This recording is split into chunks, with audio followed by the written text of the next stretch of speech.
آئینی ترمیم کو کس طریقے سے واپس کیا جا سکتا ہے اور اس کے لیے ہمیں کیا اقدامات کرنے ہوں گے۔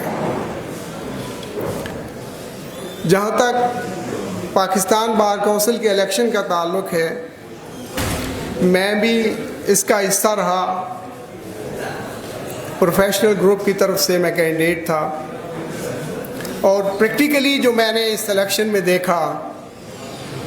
کہ جب ہم کنویسنگ کے حوالے سے ساؤتھ پنجاب میں گئے تو ہمیں پتہ چلا کہ پورے ساؤتھ پنجاب میں سے صرف ایک ممبر ہمارے ساتھ رہ گیا ہے۔ دھڑا دھڑ کسی کو پیسوں کا لالچ دیا گیا، کسی کو ایلیویشن کا لالچ دیا گیا، کسی کو لا آفیسر کا لالچ دیا گیا، اور انتہا تو یہ ہے کہ ہماری ہائی کورٹ کے ایک سٹنگ جج ان کو ملتان بھیج دیا گیا، جو اپنے گھر میں بیٹھ کر جو بار کونسلز کے ممبرز تھے ان سے میٹنگز کرتے تھے، اور چونکہ وہ خود ممبر رہے تھے، بار کے پریزیڈنٹ بھی رہے تھے ملتان ہائی کورٹ کے، ان کے اثر و رسوخ بھی تھا ان کا، تو انہوں نے اپنے تئیں بھرپور کوشش کی کہ حکومت اور اسٹیبلشمنٹ کے جو پاکستان بار کونسل کے امیدواران ہیں ان کو جتایا جائے۔ یقین کریں، یہ تو پروفیشنل گروپ کے ہیڈ احمد خان صاحب کی حکمت عملی تھی کہ انہوں نے، ہم تقریباً 10 امیدوار تھے جن میں انہوں نے 3 کو اپروو کیا، اور ہمارے سارے ووٹ مل کر ہم 11 میں سے 3 سیٹیں حاصل کر سکے پنجاب میں۔ اللہ کا شکر ہے کہ اوورآل پورے پاکستان میں پاکستان بار کونسل کی 23 سیٹیں ہیں، اور ان میں تقریباً 10 کے قریب ہم نے حاصل کر لی ہیں، اور انشاءاللہ اگر 1-2 کا ضمیر جاگ گیا تو ہم کامیاب ہو جائیں گے انشاءاللہ۔ لیکن ہمارے مقابلے میں جو قوتیں ہیں وہ نہیں چاہتی کہ پاکستان بار کونسل ان کے ہاتھ سے جائے، چونکہ موجودہ حکومت جو ہائبرڈ نظام ہے اس کے پیچھے اسٹیبلشمنٹ ہے، ان کو اپنے کیے گئے احکامات یا ان کی جو ترامیم کی گئی ہیں اس کو سہارا دینے کے لیے سپریم کورٹ اور پاکستان بار کونسل چاہیے۔ جب کوئی وائس چیئرمین یا پریزیڈنٹ سپریم کورٹ بار آ کے کہتا ہے کہ یہ ترامیم سے کوئی فرق نہیں پڑا، ہم تو پارلیمنٹ کو امپاور کر رہے ہیں، تو عام پبلک جو ہے وہ یہ سوچتی ہے کہ یہ وکیلوں کا ہیڈ ہے، یہ کہہ رہا ہے تو واقعی کوئی نہیں ہوگا اثر۔ شاید ہم جو احتجاج کر رہے ہیں، ہمارا احتجاج محدود ہے۔ میں نے اپنی جو اسپیچ تھی اس میں بھی یہ عرض کی تھی جناب صدر اور سیکرٹری صاحب سے کہ آپ جو کچھ کر رہے ہیں میں اس کی تعریف کرتا ہوں کہ آپ بہت اچھا کر رہے ہیں، لیکن یہ کافی نہیں ہے، اس لیے کہ جن لوگوں سے ہمارا مقابلہ ہے ان کے پاس قوت بھی ہے، ان کے پاس پیسہ بھی ہے، دینے کے لیے بہت کچھ ہے، تو ہمیں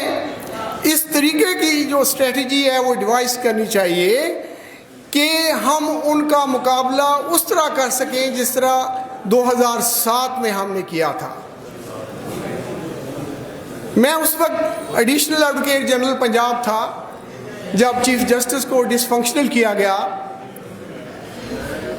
میں نے سب سے پہلے اپنا ڈیزائن پیش کیا اور اس موومنٹ کا حصہ بنا،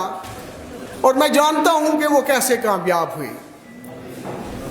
چیف جسٹس صرف بار روم میں جا کے خطاب کرتے تھے، لیکن جو پاکستان کے عوام میں موبلائزیشن ہوئی، وہ جو سڑکوں پہ آئے، ساری رات قافلہ رواں دواں ہوتا تھا، لوگ سڑکوں پہ استقبال کے لیے کھڑے ہوتے تھے۔ کیوں؟ اس لیے کہ ہمارے قافلے میں سیاسی جماعتیں بھی شامل ہو گئی تھیں، سول سوسائٹی بھی شامل ہو گئی تھی، نوجوان طلباء بھی ساتھ تھے، ہر مکتبہ فکر کے لوگ ہمارے ساتھ شامل ہوتے رہے، تو تب جا کے ہمیں کہیں کامیابی ہوئی۔ میری آپ سے گزارش ہے جناب صدر، کیا امر مانے ہے، کس بات کا خوف ہے؟ آپ وہ سیاسی جماعتیں، ان کے ہیڈز جو 26ویں اور 27ویں آئینی ترمیم کے خلاف ہیں، جو اس ہائبرڈ نظام کے خلاف ہیں، جو اس انڈکلیئرڈ مارشل لا کے خلاف ہیں، ان کو یہاں دعوت دیں، وہ خطاب کریں، وہ خطاب سوشل میڈیا پہ وائرل ہوگا تو پبلک اوپینین بنے گی انشاءاللہ، اور یقین کریں ایسا کرنے سے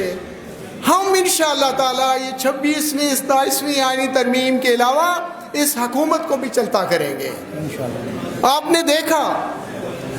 کہ طلباء نے بنگلہ دیش میں موومنٹ چلائی،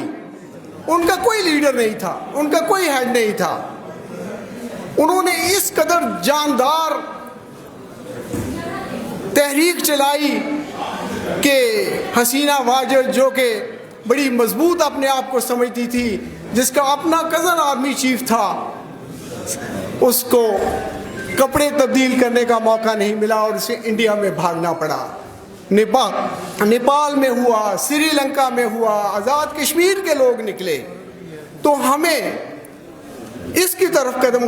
بڑھانا چاہیے، اور انشاءاللہ تعالی، کیونکہ ہمارا اس میں کوئی ذاتی انٹرسٹ نہیں ہے، ہم تو اس ملک و قوم کے لیے عدلیہ کی آزادی چاہتے ہیں، ملک میں قانون کی حکمرانی چاہتے ہیں، آئین کو بالادست دیکھنا چاہتے ہیں، اور انشاءاللہ تعالی ہمارا یہ پیغام جب پاکستان کی عوام تک پہنچے گا وہ ضرور ہمارا ساتھ دیں گے، اور انشاءاللہ تعالی کامیابی آپ کا مقدر بنے گی۔ بہت شکریہ۔